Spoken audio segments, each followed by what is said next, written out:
So when it comes to assessing a baseline build cost for any development that Property Bridges are going to get involved with, and there are some simple rules that they work to. Obviously every development is different. These are good base guidelines for anyone who's looking at maybe assessing a development or looking to get involved themselves. But for a standard 3-bed, 2-story dwelling, maybe, I don't know, 1,200 square foot, they'd be looking at a base build cost of €180 per square foot. On top of this, they would also look for at least 5% contingency in any project just to cover the unforeseens. Now, crucially, it's really important that any abnormal costs are picked up early doors and they don't just fall into that contingency, right? So in terms of abnormal costs, right, I'm talking foundation type. So your 180 a square foot would be based on a standard strict foundation. It wouldn't be based on a raft or maybe some form of piling, which would be an extra overcost, okay?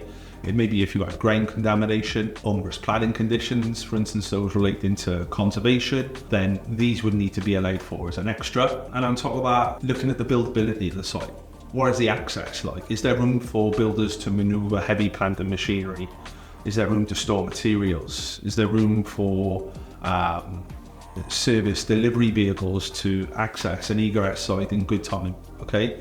So all these things need to be catered for when you're coming up with that base cost of, say, 108 a square foot, okay? Obviously things like duplexes or apartments, they're likely to be a lot more expensive to build as well. And like I touched upon previously, we look at efficiencies of the building. What are the communal spaces? Are there lift shafts?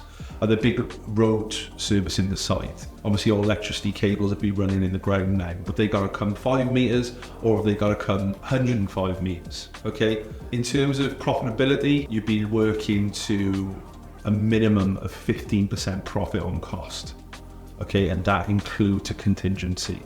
But like I said, it's really important that any abnormals are picked up prior to forecasting what that profit and cost is.